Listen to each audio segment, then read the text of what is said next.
বাসন্তী পোলাওর সাথে ফুলকপির এই তরকারিটা জাস্ট ফাটাফাটি লাগে খেতে। এগুলোও নিরামিষ বানিয়েছিলাম। এটা বৃহস্পতিবার দিন বানিয়েছিলাম, যেহেতু বৃহস্পতিবার নিরামিষ খাওয়া। তো চলুন রেসিপিটা শুরু করি।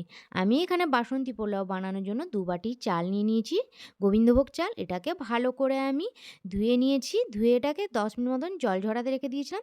এবার একটা বাটিতে ঢেলে একে, একে লবণ, হলুদ গুঁড়ো, গরম মসলা গুঁড়ো, বেটে রাখা আদা, কাঁচা লঙ্কা, ২ চামচ মতো ঘি দিয়ে এটাকে ভালো করে মাখিয়ে নিব। এটাকে মাখিয়ে নিয়ে এটাকে আরও কিছুক্ষণ ঢাকা দিয়ে রেখে দিব। কিছুক্ষণ পর চলে এসেছি, গ্যাসে কড়াই বসিয়ে দিয়েছি। কড়াইতে ২ চামচ মতো ঘি আর সাথে ২ চামচ সাদা তেল দিলাম। ঘিয়ের সাথে তেলটা দিলে ঘিটা কিন্তু পুড়ে যায় না, তাই তেলটা দিলাম।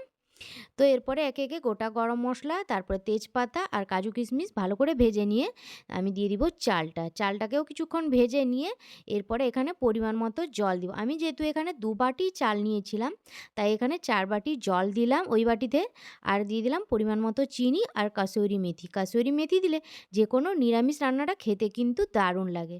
তো এটাকেও ঢাকা দিয়ে রেখেছিলাম ১৫ মিনিট মতো। দেখুন একদম লো টু মিডিয়াম আঁচে এটাকে রান্না করেছিলাম। আর কতটা ঝরঝরে হয়েছে বাসন্তী পোলাওটা। তো বাসন্তী পোলাও রেসিপিটা কেমন লাগলো কমেন্ট করে জানাবেন। আর এটাকে আমি ফুলকপির তরকারি দিয়ে সার্ভ করেছিলাম।